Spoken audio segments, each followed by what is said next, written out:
ආදායම් සම්පූර්ණ කරනවා. හරි රටේම කරන්න එපා ඒක නේද? අපි කවදද කරන්න බෑ සිටුේෂන් එක දන්නවනේ. සාහනයක් සැලසෙන විදියට අපිත් ඒකට උදව් කරන්න. ඒ විදිහට ජනාධිපතිතුමා අපිට දෙන සහයෝගයට අපි ගොඩාක් ගරු කරනවා. ටීම් එකක් විතර මෙතන එන හැමෝම වෙනුවෙන් මම කතා කරන්නේ. and thank you so much. මෙතනට ඇවිල්ලා අපිව බලලා යන එකට. ඊටපස්සේ දුන්නා නම් ඒක ලොකු දෙයක්.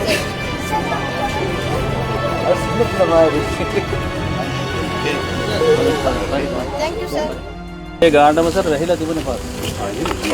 ඔව් අර තුන්දෙනෙක් ඉන්න එක දෙකනේ හැපෙත් තමයි පොඩි පහනක්. මම ගත්තා. ඒක තමයි ගොඩක් දෝලනේ.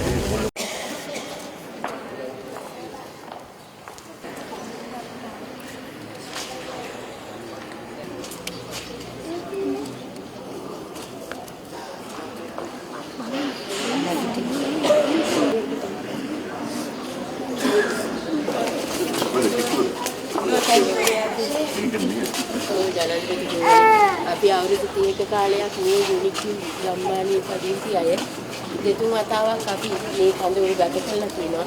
දැනට අඩි අවදානම් කලාපයක් හැටියට අපි දෙතින් යන දාලා කරලා තියෙන්නේ. පවුල් 56ක් ඉන්නවා ජනාධිපතිතුමනි. මේ ඔක්කොම එතනද? ඔව්. පාඩම් කරපොයි. ආදායම් මාර්ග ජීවත් වෙන්නේ. මම වැඩසේ. කොහෙද? අනිත් අය මොනවද කරන්නේ? කුලි වැඩ කරන්නේ. එදාට වැඩ කරන එක තමයි. අපේ තියෙන එකම සැලසුම ඉඩමක් ලබා ගැනීම එක තමයි. ඒතර ආපෝ පදිංචි වෙලා යන්න බෑ එතන. යන්න බෑ ඉතින්. ඔව්. ස්ථීර විසඳුමක් හොයාගන්න ඕනේ නේද? ආයෙත් ඉන්න යනවා. ආයෙ වැස්සක් ආපුවාම එනවා. ඒක තේරුමක් නෑ නේද? දැන් අපි දිසාපොත්තුම කියන ඉඩමක් හොයාගන්න පුළුවන් නේද? ඔව්. ඉඩම හොයාගත්තම අපි සල්ලි තවන්න. එතන ගෙවල් ටික හදාගන්න. මට කියන්නකෝ අවශ්‍ය ප්‍රමාණය. අපි ඒක ඉස්සරහා දෙන්න. අලුත් ගෙදරක යන්න බලාගෙන ඉන්නකොට. මේ කාලෙකට අපි ජනාධිපතිතුමා දැකලා නැහැ. මේ පාර තමයි අපිට වාසනාවට ලැබෙන්න පුළුවන්. මේ පාරට අපි කදෝරේ අවුරුද්දක් හිටියා. අවුරුද්දක් හිටියා යන්න මේක තාපව. ඔව් ආයෙ යන්න කිව්වා. දැන් කවුරුත් ඇවිල්ලා බැලුවේ නැහැ සර් අපිදී. අනවසර ඉඩම කියලා අපි පවුල් අක්ෂිස්පක් ඉන්නවා. මෙච්චර කාලෙකට කවුරුත් ආවේ නැහැ. මාසෙකට සැරයක් වැස්සොක් යට වෙනවා. මේ සැරේ සම්පූර්ණ යට වෙනවා. කරුණාකර ඔබට බුදු බලවත් ඒ ඉක්මනට පුළුවන් තරම් කොයි හරි දෙයක් හදලා දෙන්න. දේවල් ටික හදලා දෙන්න ජනයිපති.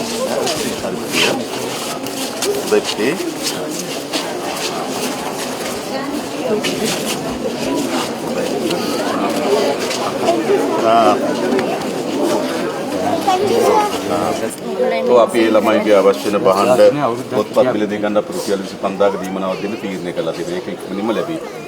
හරිද? ඊට පස්සේ අපි ඕගොල්ලන්ට ඒ ඉන්න තැනට යන්න බැරි නම් අපි මාසයකට ගෙවල් කුලියක් ගෙවන්නම්. ඒතර නේද? බයර් තැනක් හොයාගෙන ආරක්ෂිත තැනකට යන්න එපා නේ. ආපහු එතෙන්ට ගිහිල්ලා බෑ. ඒතර අපි తాවකාලික දීමනාවක් දෙන්නම්. ඊට පස්සේ ප්‍රශ්නේ සම්පූර්ණ විසඳන්න. හරි එහෙනම්. රටේම කරන්න එපා ඒක නේද? අපි කවදද කරන්න බෑ සිටුේෂන් එක දන්නවනේ. සාහනයක් සැලසෙන විදියට අපිත් ඒකට උදව් කරන්න. ඒ විදිහට ජනාධිපතිතුමා අපිට දෙන සහයෝගයට අපි ගොඩාක් ගරු කරනවා. ටීම් එකක් විතර මෙතන එන හැමෝම වෙනුවෙන් මම කතා කරන්නේ. and thank you so much. මෙතනට ඇවිල්ලා අපිව බලලා යන එකට. ඊටපස්සේ දුන්නා නම් ඒක ලොකු දෙයක්.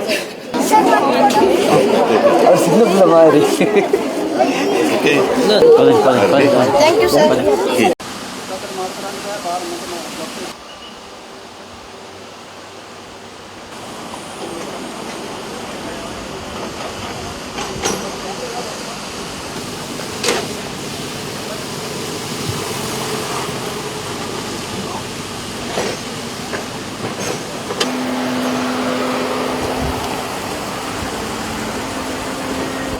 කිලෝමීටර් 5.5 විතර මෙනා.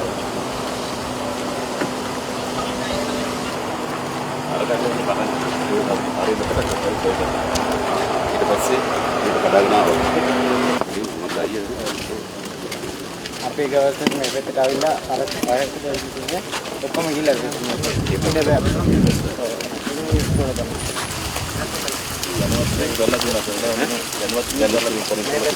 මේක ඇතුළේ ඔක්කොම තියෙන්නේ මඩ.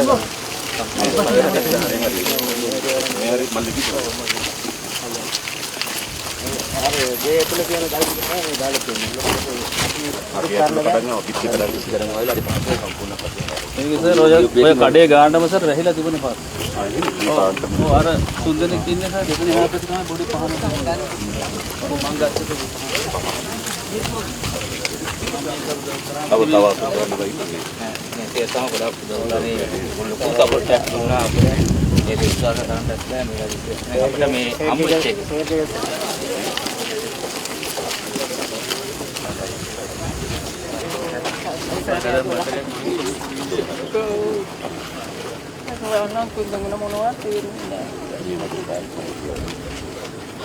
ගෙදර සම්පූර්ණම ගෙදර ඉස්සරහ පොකරලා තියෙනවා. ඉන්නේ හොඳයි අපි ඉක්මනින් මිදින් නේද? අපේ ජීවිතේ පටන් ගන්න ඕනේ ඉක්මනින්.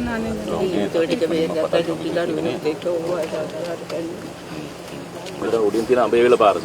ඒ පාරත් යට කරගෙන තමයි මේ පැත්තට කඩාගෙන ආවේ. පාරවල් පහක් කරන්නේ අපි පාරවල් පහ. ඒක හන්ද කොච්චර දුර ඉඳන්ද ඇවිල්ලා තියෙන්නේ? මේක කිලෝමීටර් වැඩියි.